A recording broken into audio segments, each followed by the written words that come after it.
Director Jordan Peele and his team created an immersive experience in his latest blockbuster film, Nope.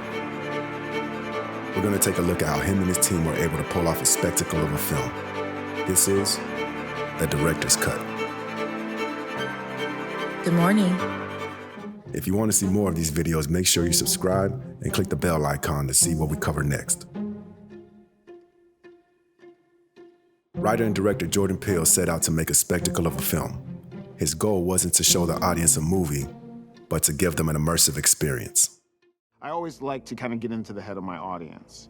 And I feel like there's a lot of people that don't want to see a horror movie and don't want to see something that's dark or that's f***ed up.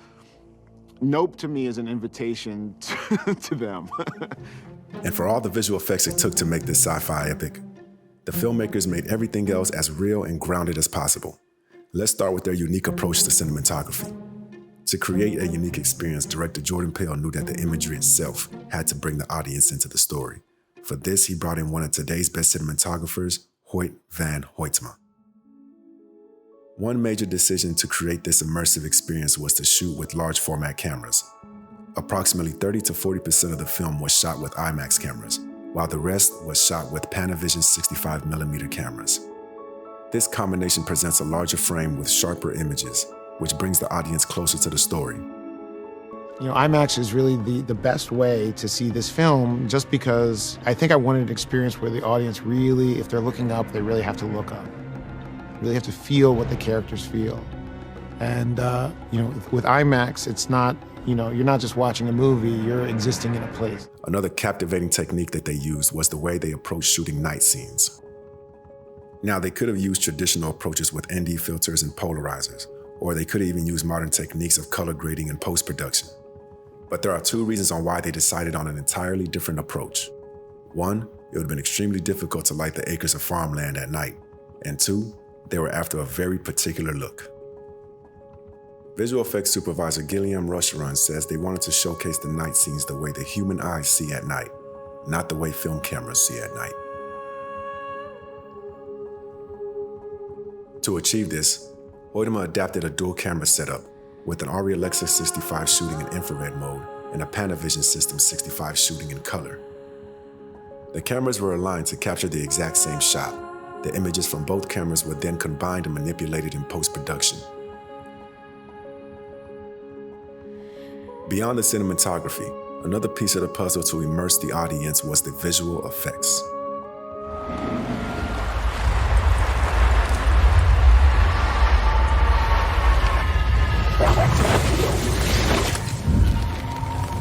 There were obvious visual effects elements throughout the movie Nope, but there were also elements you probably weren't aware of.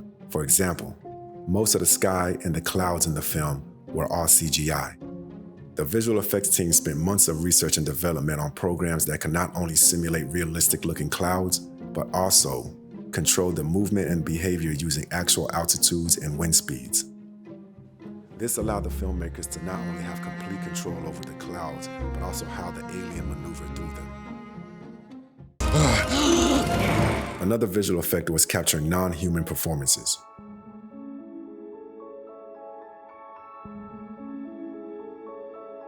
In a flashback scene, we witness a traumatic experience where Gordy the chimpanzee snaps and attacks the co-stars.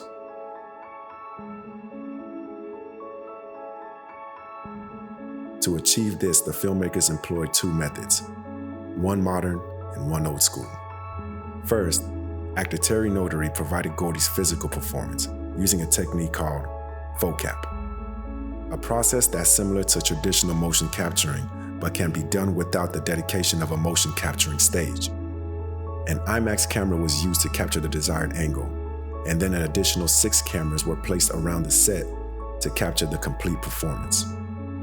The visual effects team used the reference footage to bring Gordy to life.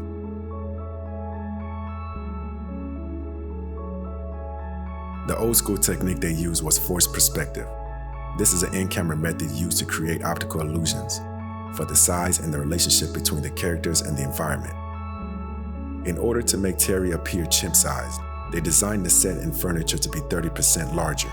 The goal was to create imagery that blurred the lines between watching a movie and experiencing the movie. What was your experience? Let us know your thoughts in the comments. And don't forget to subscribe to Monday Morning for more of the director's cut. Good morning.